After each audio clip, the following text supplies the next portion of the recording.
Hello everyone, good morning. और second time good morning कर रही हूँ।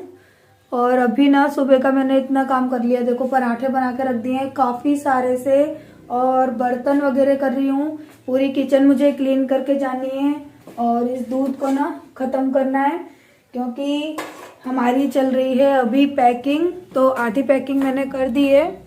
देखिए यहाँ पर ये एक बैग है ना, वो पैक हो चुका है। बाकी के सारे कपड़े फैले हुए हैं। वो आरू की फ्रॉक है, एक मिनट, जो कल मैं आगरा से लेकर आई थी। आप लोग बताना आरू की फ्रॉक कैसी लग रही है। देखिए ये आरू की फ्रॉक है, मुझे बहुत अच्छी लगी। और इसकी प्राइस आप सुनोगे ना तो आप दंग रह जाओगे। मात्र 1300 रुपये की ये फ्रॉक है। बोले छोड़, ऐसे नहीं निकल। ये 1300 रुपये की फ्रॉक है, बहुत सुंदर फ्रॉक है, तो है ना। अरे छोड़ो उसको, छोड़ो पर्स को, दीदी की कोई चीज छूना नहीं। नीचे तक जाएंगे तब। हाँ चलो उतरो, उतरो नीचे। और पैक शॉपिंग में वैसे नहीं दिखा पाई। और ये मैं लेकर आई हूँ आरू के लिए जैकेट पिंक कलर की, क्योंकि उसको पिंक कलर पसंद है। तेरे लिए भी सब लेके आई हूँ, ड्रामा कम कर। सो पूरा घर देखो अभी कैसे फैला हुआ है कपड़ों से। तो मैंने सोचा कि धीरे धीरे काम कर पा रही हूँ, तबीयत ठीक नहीं है ज्यादा। तो मैंने सोचा कि बच्चों को पहले कुछ खिलाने का इंतजाम कर लेती हूँ, क्योंकि देखो पराठे इतने सारे बनाए हैं, आरू मोलू ने खा भी लिए हैं। पहले किचन का काम कंप्लीट कर दूं, क्योंकि कहीं जाने से पहले ना ये सारी चीजों को मैं देखती हूँ, संभालती हूँ, उसके बाद ही कहीं घर से निकलती हूँ। तो कहीं जाने की तैयारी हो रही है, पैकिंग भी चल रही है। और फाइनली इस बार तो कहीं ना कहीं हम जा ही रहे हैं। सरप्राइज है आप लोगों के लिए कि मैं कहाँ जा रही हूँ। तो बस बने रहिएगा ब्लॉग में। और आई एम सो हैप्पी कि शादी के 10 सालों बाद एटलीस्ट कहीं निकल रही हूँ। बहुत खुशी हो रही है, और मुझसे ज्यादा बच्चों को हो रही है। और सच बताऊं तो मैं बच्चों के लिए ही जा रही हूँ, कि मेरी तो चलो जो लाइफ है वो कट रही है जैसी भी है, बच्चों की तो एटलीस्ट अच्छे से कटे। बच्चे तो सब चीजों को देखे समझे, बहुत सारी चीजें मेरे माइंड में रहती हैं, मैं ऐसे बता भी नहीं सकती और ना ही आप समझ पाओगे। सो फटाफट से इस काम को निपटा लेती हूँ जल्दी से, और फ्री हो जाती हूँ, क्योंकि अभी मैं नहाई भी नहीं हूँ। नहा के फिर तैयार होके फिर निकलना ही है। तो मैं अभी कर रही हूँ पूरे किचन की क्लीनिंग, जितने भी बर्तन वगैरह थे सब कुछ साफ़ करके जाना है, क्योंकि मैं आज जा रही हूँ कहीं बाहर। और कहाँ जा रही हूँ वो आपको नेक्स्ट वीडियो में पता पड़ जाएगा कि कहाँ जा रही हूँ। और आज ज़्यादा टाइम नहीं था, मैं ज़्यादा वीडियो शूट नहीं कर पा रही थी। तो मैंने फटाफट से जितनी हो पाई उतनी वीडियो शूट की है। और डिसाइड भी नहीं था कि जाना है, बस एक दिन पहले डिसाइड हुआ, क्योंकि मेरी तबीयत सही नहीं थी तो हम लोग नहीं जा रहे थे। लेकिन फिर अचानक से प्लान बना कि हाँ चलो चलते हैं, वरना मेरी हालत तो ऐसी नहीं थी कि मैं घर से कहीं जा पाऊँ। पर ये है कि घर से कहीं बाहर निकलूँगी तो थोड़ा अच्छा लगेगा, इसलिए फिर मैंने भी हाँ कह दी कि चलो चलते हैं। और वो जाने से पहले है ना ये सारे काम करना ज़रूरी होते हैं, कि भाई जितनी भी गंदगी है घर में वो सारी साफ़ कर दो, बर्तन वगैरह रख दो, सारी चीज़ों को प्रॉपर तरीके से रखना होता है। तो अभी ये सारे काम ही कर रही थी, क्योंकि सच बताऊं मेरी अभी भी तबीयत सही नहीं थी। बर्तन मांजते वक्त ना मेरे हाथ में बहुत दर्द हो रहा था, लेकिन मुझे करना पड़ा, क्योंकि कोई और तो है नहीं जो करेगा। तो बस अभी यही सारा काम कर रहे हैं। उसके बाद फिर फटाफट से है ना पैकिंग करनी है, क्योंकि आज ही पैकिंग करनी है और आज ही निकलना है, क्योंकि मेरा कुछ भी डिसाइड नहीं था। अगर डिसाइड होता ना तो मैं पैकिंग वगैरह या अपनी शॉपिंग वगैरह 1-2 दिन पहले करती, लेकिन बीमारी की हालत में ही शॉपिंग करी। उसके बाद दूसरे दिन पैकिंग कर रही हूँ, और आज दोपहर में ही हम 2-2:30 बजे तक निकल जाएंगे। इसी वजह से सारा काम फटाफट कर रही थी। वीडियो की शूटिंग वगैरह मैंने थोड़ी कम कर पाई है। और चलिए फिर आगे वीडियो में देखते रहिए। तो पूरा किचन साफ, सारे बर्तन धो के रख दिए, नैपकिन से ढक भी दिए हैं। यहाँ दूध रह गया है, वो अभी मैं गर्म करके पी लूँगी और मोलू को दे दूँगी। अब चलिए स्टार्ट करते हैं हम अपनी पैकिंग। क्या क्या चीज़ें रखनी है, क्या जो चीज़ें फालतू की रखी है ना उनको भी रखना है समेट के। तो यहाँ पर है ना मैंने आरू मोलू की जो पैकिंग है ना, यानी वो आधी कर दी है। जो ट्रॉली वाला बैग है ना वो आरू मोलू का, यानी बच्चों का एक बैग अलग है, मेरा बैग अलग है और जय का बैग अलग है। अभी मैंने तो अपनी कोई भी पैकिंग नहीं की है, मैंने डिसाइड भी नहीं किया है कि मुझे क्या ले जाना है क्या नहीं ले जाना है। लेकिन हाँ बच्चों की मैंने पैकिंग कर दी थी और मेरा नाइट ड्रेस रख दिया था। बस इतना काम मैंने किया है, क्योंकि बच्चों के काम से पहले फ्री हो जाओ ना तो अपना तो चलो कि मेरी क्या है कि सारी चीज़ें ना अलमारी में व्यवस्थित रखी रहती हैं, सेट के साथ रखी रहती है। तो बस उनको उठाना था और सूटकेस में डालना था, बस इतना ही काम था। लेकिन बच्चों का देखना पड़ता है कि क्या है क्या नहीं। और फिर एक दिन पहले ही शॉपिंग करके आए थे, तो वो सारी शॉपिंग भी मैंने इसीलिए की थी क्योंकि हम कहीं जाने वाले हैं। और सरप्राइज़ बहुत ज़्यादा लंबा नहीं है, बस आज की वीडियो का ही है। नेक्स्ट वीडियो में आपको पता पड़ जाएगा कि हम कहाँ आए हैं और कहाँ जा रहे थे। सो यहाँ पे बच्चों की जो पैकिंग है ना वो तो हो चुकी है। अब बारी आती है जय के सूटकेस की, क्योंकि मुझे सारे चीज़ें ना मुझे ही सेट करनी थी। ये भी नहीं है कि चलो आपके भैया कुछ कर लें, तो आपके भैया कुछ नहीं करते हैं, सब कुछ मुझे ही करना होता है। यहाँ तक कि ब्रश वगैरह भी ना मुझे ही रखने होते हैं। तो अभी है ना बच्चों की पैकिंग हो गई। अब यहाँ पे स्टार्ट होती है ना आपके जय भैया की पैकिंग वगैरह। तो सारे कपड़े हैं ना वो तो प्रेस करके मैं हमेशा रखती हूँ। इससे क्या होता है कि बड़ी आसानी हो जाती है पैकिंग करने में, कि पहले से ही हम अपने कपड़े वगैरह अगर प्रेस करके रखते हैं तो। मेरी पैकिंग, इसके अंदर है मेरी ज्वेलरी, मेरे बैंगल वगैरह, इसके अंदर है कपड़े मेरे और जय के। बोलो शांत रख, आवाज बंद कर। और ये है मेरा पर्स, मैं कल नया लेकर आई, क्योंकि मैं इस टाइप की चीजें सच बताऊं कभी नहीं करी थी। शादी के बाद ये मेरा पहला पर्स है जो मैंने इस टाइप का खरीदा है, क्योंकि ऐसे भी कभी कभी होने चाहिए। पार्टी वेयर है और मुझे सिंपल सोबर ही पसंद है, ज्यादा चमक दमक नहीं पसंद है। सो ये मैंने लिया, आप लोग बताना कि कैसा लगा। वो 900 रुपये बोल रहे थे, मैंने शायद ये 500 या 600 ऐसा कुछ जय ने पेमेंट की है, मैंने नहीं किया, मुझे ध्यान नहीं है, पर 900 बोल रहे थे इसका। सो मुझे ये बहुत अच्छा लगा, काफी अच्छा है। साड़ी में भी कैरी करेंगे, हाथ में देखो तो भी अच्छा लगेगा, वैसे भी अच्छा लगेगा। तो ये मैंने मेरे लिए पर्स लिया था और मेरे लिए मैंने कोई शॉपिंग नहीं की, वही पुरानी साड़ियाँ आपको देखने को मिलेंगी, नया कुछ भी नहीं लिया। तो सबकी पैकिंग हो चुकी थी, बस यहाँ पे अब मेरी पैकिंग होगी लास्ट, तो उसको भी मैं फटाफट से कर लेती हूँ। उसके बाद सीधे हम आपको मिलेंगे कार में, क्योंकि टाइम नहीं है मेरे पास कि मैं बहुत ज़्यादा वीडियो शूट करूँ। मुझे नहाना भी था, रेडी भी होना था, तो मेरी भी पैकिंग मैंने फटाफट से कर ली।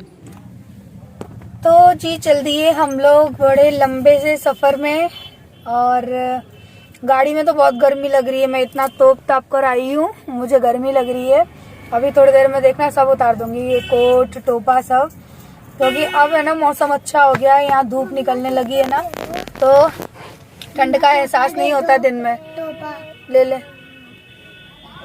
ले लिया बोलू ने टोपा। बाल गीले हैं, सुखाऊंगी, रास्ते में ही सूख जाएंगे। और जय गए हैं मेरे लिए पल्स लाने, क्योंकि मुझे वॉमिट होती है। और अभी पता है मैं हाजमुला खा रही थी मुंह में। शुरू। और तैयार होकर बिल्कुल नहीं निकले, क्योंकि इतने लंबे सफर में ना भूत बन जाएंगे पहुंचते पहुंचते ही। तो देखिए कैसी निकलती है हमारी जर्नी। भगवान से नाम लेते हैं भगवान का और चलते हैं। पल्स लाए, डेयरी मिल्क, ये डेयरी मिल्क और 0 मेलोडी 5-5। और सुनो गाड़ी में फैलाना एक भी कूड़ा। पापा मैं नहीं पिलाऊंगी पक्का। खाने से जाने से पहले कहीं पे रिश्वत पहले लेंगे। ये तू ले पल्स, मैं लूं पल्स, ये ले पल्स, ये रे 5 है, गिन के देख पहले। अब तो उसको पढ़ना आता है। ये ले 5, चल जी ले के मेलोडी। हाँ पहले उसको उल्लू बनाते थे, अब तो वो काउंटिंग सीख गया है।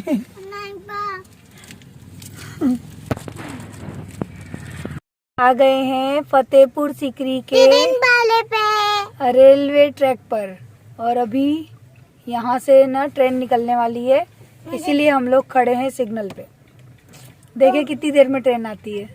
और यहाँ से ना मुझे फतेहपुर सीकरी की कुछ जो दीवार वगैरह कुछ है ना, ये वैसी की दीवार है ना, किला ये यहाँ से दिख रहा है। तो हमारे रास्ते में पड़ती है फतेहपुर सीकरी। मन तो था कि एक बार जाऊं आप लोगों को दिखाऊं, लेकिन अभी मौसम ही सही नहीं था। अब मौसम अच्छा हुआ है, अब मैं आप लोगों को ले जाऊंगी फतेहपुर भी। लेकिन अभी तो जहाँ जा रहे हैं वहाँ चलते हैं। और ये सीक्रेट है कि मैं कहाँ जा रही हूँ, है ना। हो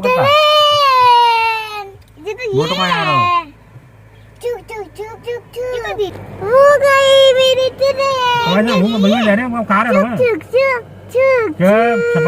लगा है ट्रेन नहीं है ना, चुक चुक करती है ना मम्मी। खुल गया गेट और हम लोग जा रहे हैं। तो ये हम आ गए हैं किरावली यानी फतेहपुर सीकरी। और ये देखिए किले की वॉल यहाँ से आपको दिख रही होगी, ये किले की दीवार है जो कि हम सड़क पे से आपको दिखा रहे हैं, क्योंकि अभी हम वहाँ नहीं जा रहे हैं। एटलीस्ट ये रहा, देखो यहाँ से एंट्रेंस है ना? ये अंदर है। अच्छा अंदर है ना? तो ये है वहाँ की, देखो कुछ तो देखा, एटलीस्ट कुछ तो हम देख ही सकते हैं। कितना बड़ा कितना सुंदर है, कितनी बड़ी और ऊंची दीवार है। फाइनली हम लोग अलवर पहुंच गए हैं और अभी अलवर से भी हमको चलना है कम से कम आधा पौना घंटा, अभी और चलना है। सो अंधेरा आ रहा है यहाँ पे बहुत। मैं यहाँ, अरे लाइट क्यों बंद हो गई? लाइट चालू कर दो। हाँ, सो थक गए बैठे बैठे, मन कर रहा है कि मैं एक कप चाय पी लूं, लेकिन है ना आपके जय भैया कहीं पे गाड़ी नहीं रोक रहे, मुझे चाय नहीं पिला रहे, बोलते मैं तो दुनिया का सबसे बुरा इंसान हूँ। पिला दो। ले कौन जाए, थोड़ी देर में घर जाए पी लेना चाहिए। अब तो घर जाके चाय पियेंगे, खाने का टाइम हो जाएगा। बहुत पता है सर में इतना दर्द हो रहा है ना। हम 4 बजे के पानी देते बेटा भैया को, है बोतल में है ना, अमूलू वाली बोतल में। हम 4 बजे से गाड़ी में बैठे हैं और कितना टाइम हो रहा है? अभी 8 बज गए हैं। हेलो एवरीवन, 8 बज गए जो मेरी वीडियो देख रहे हैं। और हाँ, एक चीज और बोलना चाहूंगी। देखो कल की वीडियो में मैंने ना 26 जनवरी के लिए मेरे माइंड से गलत निकल गया, क्योंकि मेरी तबीयत सच में नहीं अच्छी थी। मैंने जब वॉइस ओवर की थी ना, मैं सच में आधे नशे में थी। मुझे ना अभी मैंने आपको बताया था कि ड्रिप चढ़ के आई है। क्यों जे मुझे ड्रिप चढ़ के आई थी, मैं पूरे रात नशे में थी कि नहीं। अब अगर इंसान के मुंह से कुछ गलत निकल जाता है तो उसके लिए प्लीज इतना मत सुनाया करो। मैंने वीडियो में भी कहा था कि तबीयत सही नहीं है, फिजिकली एंड मेंटली मैं दोनों तरह से डिस्टर्ब हूँ। तो इंसान अगर किसी चीज में परेशान है ना, तो कुछ गड़बड़ हो जाती है। तो छोटी छोटी बातों को मत पकड़ा करो। मैं कोई रोबोट नहीं हूँ, मशीन नहीं हूँ। और वो भी पता है, जबकि मेरी तबीयत इतनी ज्यादा खराब थी ना 2-3 दिन से, कि वो मुझे ही पता है। अब आप लोगों को मैं हर चीज नहीं बता सकती। फिर अगर बुराइयां निकालनी है तो बेशक निकालो भैया, मैं तो हो जाती हूँ आप लोगों को समझा समझा के परेशान। और जो मेरे अच्छे व्यूवर हैं, जो मुझे समझते हैं, उनको मुझे कुछ कहने की जरूरत है नहीं। सो जो बोलना है बोलो। मेरी कंडीशन क्या है वो मैं जानती हूँ, कि मैंने क्या झेला है, क्या गुजरा है मेरे साथ। अभी भी मेरे इस हाथ में ना, यहाँ पे देखो, आपको ये दिख रहा होगा, ये सूजन है मेरे हाथ में अभी भी। वो सुई वगैरह लगी थी ना बॉटल की, तो उसकी सूजन अभी भी मेरे हाथ में है। तो पूरी, मैं ये समझो कि आधे दिन, पूरी रात और दूसरे दिन की सुबह तक मैं बेहोशी की हालत में थी। अब आप लोगों को मैं इतनी बातें तो नहीं बता सकती ना, इसलिए समझा करो। नहीं समझ सकते तो भैया बादाम खा लो। देखो हम आए हैं, हम अभी बहरोड के पास हैं। और ये देखिए पहाड़ के अंदर से कितना अच्छा रास्ता बनाया है। इसको गुफा कहते हैं। दिन में बहुत ज्यादा अच्छा लगता है, रात में तो क्या है, इतना लाइटिंग वगैरह पता नहीं पड़ रही है, लेकिन आप लोगों को थोड़ा सा दिख रहा होगा। देखो मैं आपको दिखाती हूँ, है ना अच्छा सा नजारा। मुझे ये बहुत अच्छी लगती थी। मैं यहाँ पर जब आई थी ना पहले, शादी से पहले, तो इस गुफा के अंदर आके हा चिल्लाती थी, ऊधम करती थी। बहुत लंबी है, काफी लंबी गुफा है ये। सामने लाइट वगैरह जल रही है, इसके लिए मोलू मजा रही है। मम्मी अगर दोपहर में आती तो देखो अंधेरा अब देखो, अब कोई लाइट नहीं आ रही ना सामने से, देखो एकदम डरावना लगता है, एकदम अंधेरा है। देखो दोपहर में लगता डरावना नहीं, दोपहर में तो इसमें लाइट आती है। हो गई खत्म खत्म खत्म खत्म ज्यादा लंबी नहीं। खत्म हो गई। यहाँ से पानी निकलता है हमेशा इसके कोने से। चलो मम्मी ऐसे लग रहा था कि भूत आने वाला था। अरे बेटा मेरा, मुझे